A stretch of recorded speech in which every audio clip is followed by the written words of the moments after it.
हमारे यहाँ हनीमून पर जाने का रिवाज नहीं है। राघव बताओ ना, हम हनीमून पर कहाँ घूमने चलें? रिया ने पूछा। हम हनीमून पर कुछ समय बाद चलें तो कैसा रहेगा? अभी हमारी नई नई शादी हुई है, हमें खर्चे नहीं करने चाहिए, पैसे बचाने चाहिए। हनीमून पर हम कभी भी जा सकते हैं, राघव ने रिया को समझाते हुए बोला। हनीमून शादी के बाद ही किया जाता है, रिया ने कहा। माँ कह रही थी कि शादी के बाद हमें कुल देवी के मंदिर जाना है और फिर वहाँ से हम माँ के ननिहाल चलेंगे। इन सब कामों में लगभग 15 दिन लग जाएंगे। मेरे पास ज़्यादा छुट्टियाँ नहीं हैं। हनीमून हम फिर कभी प्लान कर लेंगे, राघव ने कहा। रिया की राघव से लव मैरिज हुई थी और ऊपर से इंटरकास्ट मैरिज। उसने बात को ना बढ़ाना ही ठीक समझा।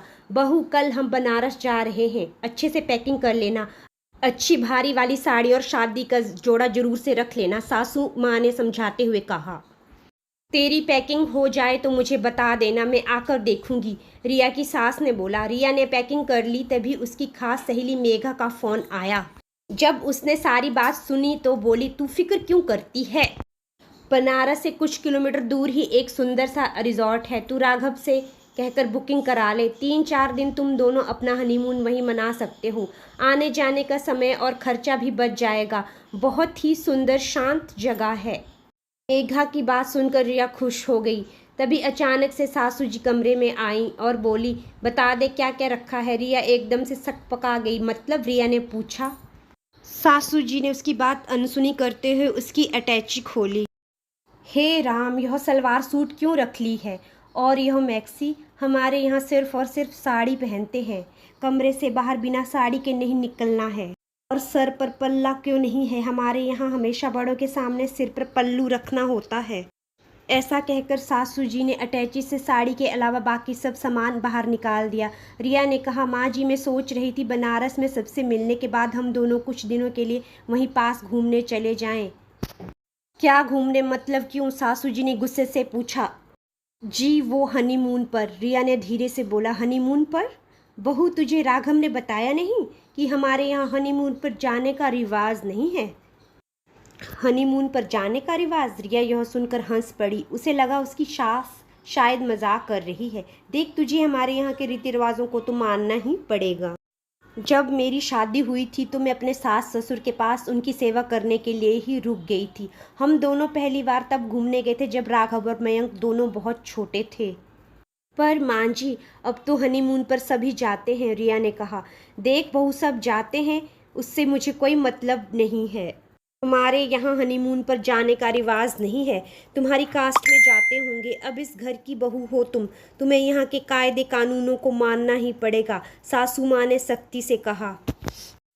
रिया समझ गई कि राघव बहाने क्यों बना रहा था, पर उसे अपनी माँ की बात याद आई। वह किसी प्रकार का झगड़ा नहीं करना चाहती थी।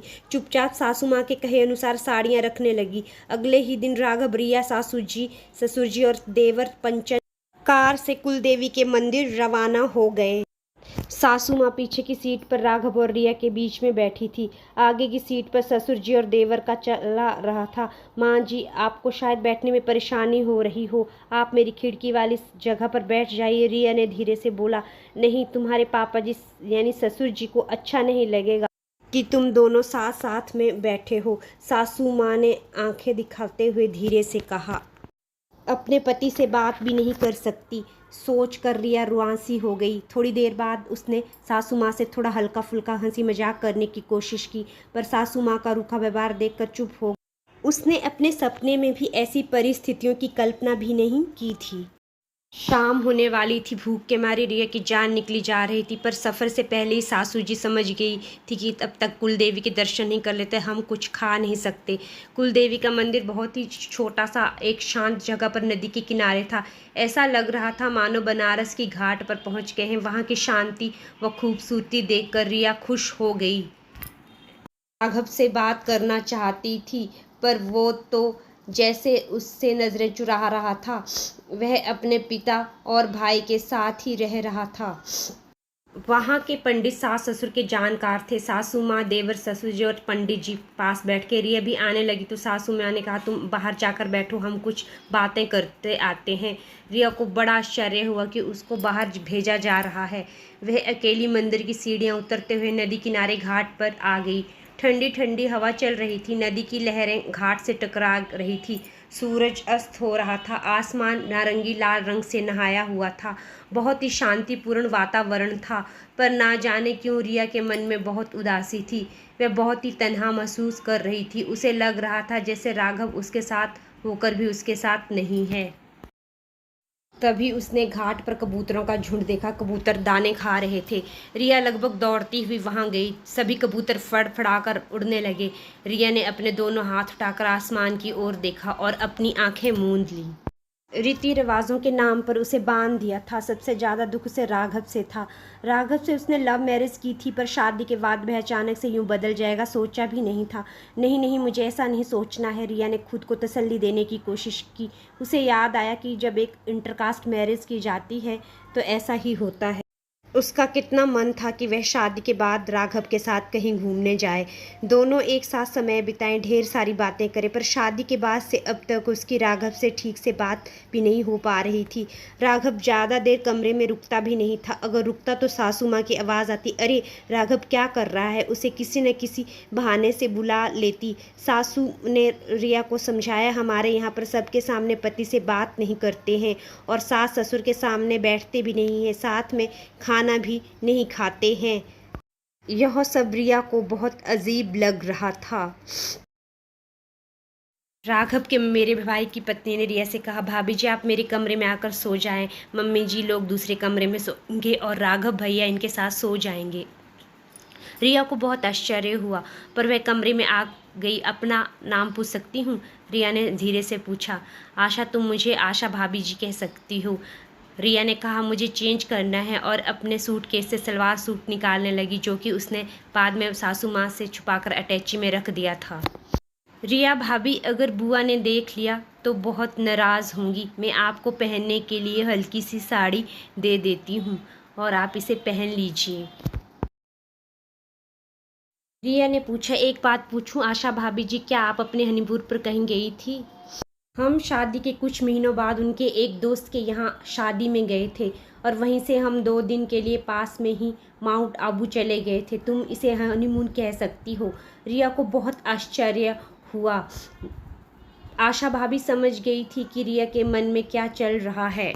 रिया को तो जैसे मन मांगी मुराद मिल गई थी। वह राघव से बात करना चाहती थी, पर उसे मौका ही नहीं मिल रहा था। उसने आशा भाभी से अपने मन की बात कही। आशा भाभी ने राघव को बुलाया। रिया ने हनीमून पर जाने का प्लान बताया। राघव ने कहा, मम्मी पापा मना कर देंगे। आशा भाभी बोली, क्यों ना हम लोग भी चलते हैं, तब तो दोनों को मना नहीं करेंगे, तुम लोग वहाँ रुक जाना। रिया ने बहुत उम्मीद भरी नज़रों से राघव की ओर देखा। राघव ने सिर हिलाकर सहमति जताई। रिया मानो खुशी से उछल पड़ी, पर बात इतनी भी आसान नहीं थी। आशा भाभी ने एक उपाय बताया। राघव ने बड़ी बुआ जी के यहाँ फ़ोन करके कहा, अचानक से उसे अपनी कंपनी में ज़रूरी काम आ गया है तो वह रिया को लेकर नहीं आ पाएगा। रिया बहुत खुश थी। यह एक तरह का गेट टुगेदर था। आशा भाभी जी के 3 नटखट बच्चे भी थे, पर फिर भी वह खुश थी कि राघव के साथ आसानी से बात कर पा रही, हंस रही है। इसे हनीमून तो नहीं कहा जा सकता था। इतने में राघव के मोबाइल की घंटी बजी। फ़ोन पर सासू माँ थी। बुआ जी के घर पहुँच गए क्या? नहीं माँ, अचानक से ऑफिस से फ़ोन आ गया था, मैं सीधे वहीं जा रहा हूँ। 4 दिन बाद हम लौट आएंगे। राघव की शक्ल की ओर उड़ी रंगत देखकर रिया समझ गई कि राघव को अच्छी डांट पड़ रही है। पर अब सासू माँ के बस में कुछ नहीं था। प्यार के 2 पंछी हनीमून पर जाने के लिए उड़ गए थे। दोस्तों, आज भी हमारे समाज में कुछ परिवार ऐसे हैं जो पुराने रीति रिवाजों के नाम पर अपनी बहू को बंधनों में बांध देते हैं। आज भी उसे एक बाहरी इंसान की तरह समझा जाता है, दिल से परिवार के सदस्य के रूप में स्वीकार नहीं किया जाता है। हम सफ़र से हम कदम बनते हैं, साथी बनते हैं। आखिर में रिया ने हमारे यहाँ हनीमून पर जाने का रिवाज नहीं है, इस रिवाज को एक मीठे से झूठ से बदल ही दिया। आशा करती हूँ आप सभी को यह कहानी पसंद आई होगी। मिलते हैं अगली कहानी के साथ। धन्यवाद।